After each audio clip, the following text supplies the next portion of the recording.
Naquela manhã fria de segunda-feira, Maria não imaginava que revirar aquele lixo mudaria sua vida para sempre. Entre restos de comida e papéis amassados, seus dedos tremiam não de frio, mas de fome. Foi quando uma mão segurou seu pulso. Ela ergueu os olhos e viu um homem de terno que a observava com uma expressão que ela não conseguia decifrar. Você, ele sussurrou, pálido como um fantasma. Você está viva. Naquele momento, Maria percebeu que aquele estranho sabia algo sobre ela que nem ela mesma lembrava. Maria acordava antes do sol nascer, quando a cidade ainda dormia e as ruas pertenciam apenas aos gatos vadios e aos que não tinham para onde ir. Aos 42 anos, ela havia aprendido que os melhores achados estavam nos contêineres atrás dos restaurantes da Rua Augusta, onde os funcionários descartavam comida ainda aproveitável logo após o fechamento. Sua rotina era precisa como um relógio quebrado que ainda funciona. Primeiro o restaurante italiano, depois a padaria francesa, por último o mercado orgânico. Cada local tinha seu horário ideal, antes que os caminhões de lixo passassem e levassem embora as possibilidades do dia. Maria não se considerava mendiga. Ela era uma sobrevivente, uma arqueóloga urbana que encontrava tesouros onde outros viam apenas descarte. Naquela segunda-feira de julho, o frio cortava o rosto como lâminas de gelo. Maria vestia 3 casacos sobrepostos e carregava 2 sacolas plásticas apesadas com garrafas para reciclagem. O contêiner verde atrás do restaurante estava particularmente cheio, e ela precisou se debruçar profundamente para alcançar uma caixa de papelão que parecia conter algo promissor. Seus dedos roçaram algo macio, possivelmente pão, quando sentiu uma presença atrás de si. Antes que pudesse se virar, uma mão firme segurou seu pulso. Maria congelou, seu coração disparando. Assaltos não eram raros naquela região, especialmente para quem aparentava vulnerabilidade. Ela girou a cabeça lentamente e encontrou um homem de aproximadamente 50 anos, vestindo um terno cinza impecável que contrastava absurdamente com o cenário de lixo e madrugada fria. Ele tinha cabelos grisalhos penteados para trás e olhos azuis que a fitavam com uma intensidade perturbadora. Mas não havia agressividade naquele olhar. Havia algo muito mais desconcertante, reconhecimento e choque absoluto. Você, ele sussurrou, e sua voz tremia. Meu Deus, você está viva. Maria puxou o braço, libertando-se do aperto que já havia afrouxado. Me deixe em paz, ela disse, sua voz rouca de quem passava dias sem conversar com ninguém. Não tenho nada de valor. O homem deu um passo para trás, erguendo as mãos em um gesto de rendição, mas seus olhos permaneciam fixos nela como se estivesse vendo um fantasma. Maria Helena Furtado, ele disse, e o nome completo saiu de sua boca como uma oração. É você, não é? Maria sentiu o chão desaparecer sob seus pés. Fazia 8 anos desde que alguém pronunciava seu nome completo. 8 anos desde que ela tinha uma identidade além de aquela mulher do lixo. Como você sabe meu nome? Ela perguntou, e sua voz agora carregava um fio de medo genuíno. O homem respirou fundo, como se estivesse tentando se recompor. Meu nome é Dr. Ricardo Tavares. Eu era seu neurologista. Você desapareceu há 8 anos do Hospital São Camilo após um acidente grave. Ele fez uma pausa, estudando o rosto dela. Você se lembra de alguma coisa? Maria sentiu fragmentos de memórias flutuarem em sua mente como destroços em água turva. Um hospital. Luzes brancas. Dor na cabeça. Mas nada concreto, nada que formasse uma narrativa coerente. Eu não lembro de nada antes de acordar em um albergue há 8 anos, ela admitiu. Sua voz apenas um sussurro. Me disseram que eu tinha batido a cabeça. Que tinha amnésia. Dr. Ricardo passou a mão pelo rosto e Maria notou que suas mãos tremiam. Você sofreu um acidente de carro grave. Traumatismo craniano severo. Ficou em coma por 3 semanas. Quando acordou, tinha amnésia retrógrada extensa. Ele olhou para os lados, como se buscasse palavras. Mas então você simplesmente sumiu do hospital. Saiu da ala de psiquiatria durante a noite e nunca mais foi vista. Houve uma busca, a polícia foi acionada, sua família estava desesperada. Maria sentiu algo se quebrar dentro dela. Família? Eu tenho família. Os olhos do Dr. Ricardo se encheram de uma emoção que ela não conseguia nomear. Você tem um marido e uma filha. Ele hesitou. Ou tinha. Eles te procuraram por anos, Maria. Mas, eventualmente, sua voz falhou. Eventualmente desistiram. Maria completou, e a amargura em sua voz era palpável. Ela olhou para suas mãos sujas, para suas roupas encamadas, para sacolas aos seus pés. 8 anos. 8 anos de sua vida vivendo nas ruas quando talvez tivesse uma casa, uma família esperando por ela. Não desistiram. Doutor Ricardo corrigiu suavemente. Nunca desistiram. Seu marido, Roberto, ainda mantém a casa exatamente como você deixou. Sua filha, Beatriz, ela tinha 10 anos quando você desapareceu. Agora está na faculdade, mas ainda fala sobre você. Ele tirou o celular do bolso com mãos trêmulas. Posso ligar para eles. Posso levá-la para casa. Maria recuou instintivamente. A palavra casa soava estranha, quase ameaçadora.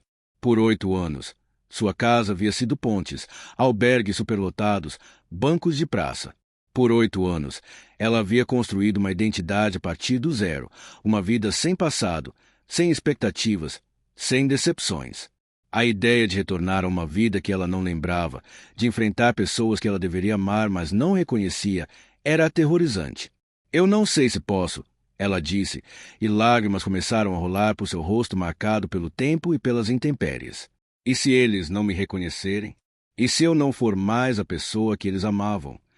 Doutor Ricardo guardou o celular, surpreendentemente. Sorriu. Maria, você está revivendo lixo em um frio congelante às 5 da manhã. Você está aqui, viva, sobrevivendo contra todas as probabilidades. Acredite em mim. Sua família vai querer você de volta, não importa como você esteja. Ele estendeu a mão, não para segurá-la, mas como um convite. Pelo menos deixe-me levá-la para tomar um café quente. Podemos conversar. Sem pressão. Você decide o que quer fazer. Maria olhou para a mão estendida, depois para o container de lixo, depois para as ruas vazias que ela conhecia tão bem. Parte dela queria correr, desaparecer na escuridão pré-amanhecer como sempre fazia quando alguém se aproximava demais.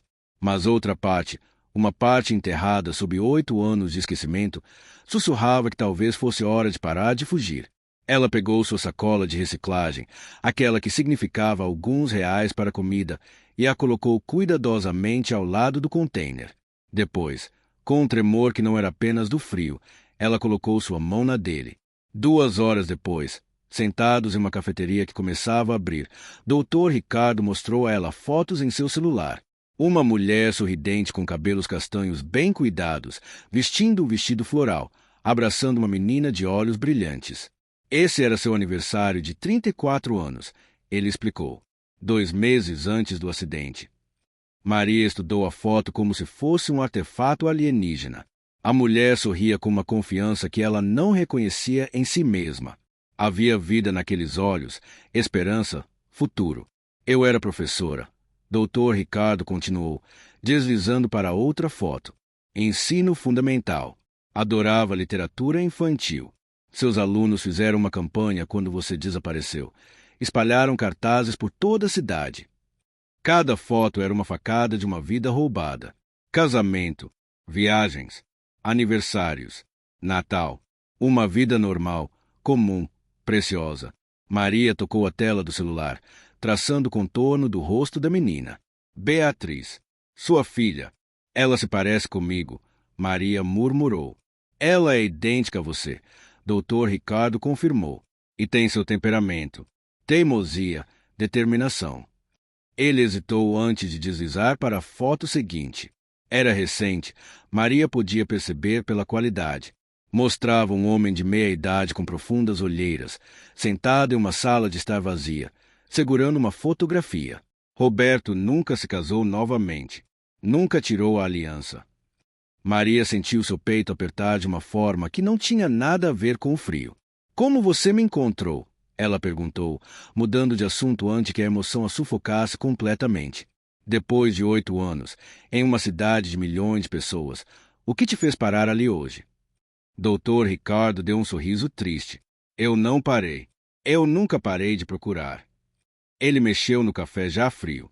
Você foi minha paciente, Maria. E eu falhei. Você estava sob minha supervisão quando desapareceu. Assombrou-me por anos.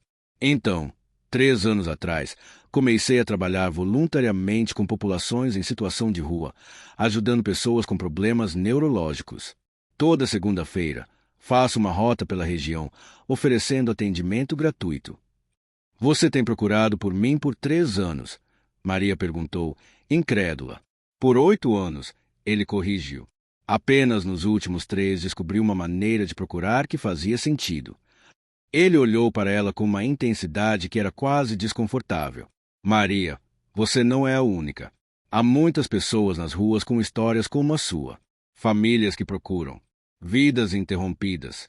Eu não podia te salvar então, mas talvez pudesse te encontrar agora. O sol começava a nascer, lançando uma luz dourada através das janelas da cafeteria. Maria observou as pessoas começando a preencher as ruas, cada uma carregando suas próprias histórias, seus próprios fardos. Por 8 anos, ela havia sido invisível para essas pessoas. Apenas mais uma mulher revivendo o lixo, parte da paisagem urbana que todos preferiam ignorar. Eu tenho medo, ela finalmente admitiu, sua voz quebrando. Medo de não ser quem eles esperam. Medo de que 8 anos nas ruas tenham me mudado de formas que não podem ser desfeitas. Medo de que eles me olhem e vejam uma estranha. Dr. Ricardo colocou gentilmente sua mão sobre a dela. Maria, você sobreviveu 8 invernos nas ruas de São Paulo. Você manteve sua humanidade apesar de tudo. Você protegeu sua própria vida mesmo sem lembrar porque valia a pena protegê-la. Ele sorriu. Se isso não é força, não sei o que é. E força é exatamente o que sua família precisa ver agora. Maria respirou fundo. Pela primeira vez em 8 anos, ela se permitiu imaginar um futuro que não fosse apenas sobre sobreviver até o dia seguinte. Posso ligar para eles? Ela perguntou, sua voz quase inaudível. Dr. Ricardo já estava discando.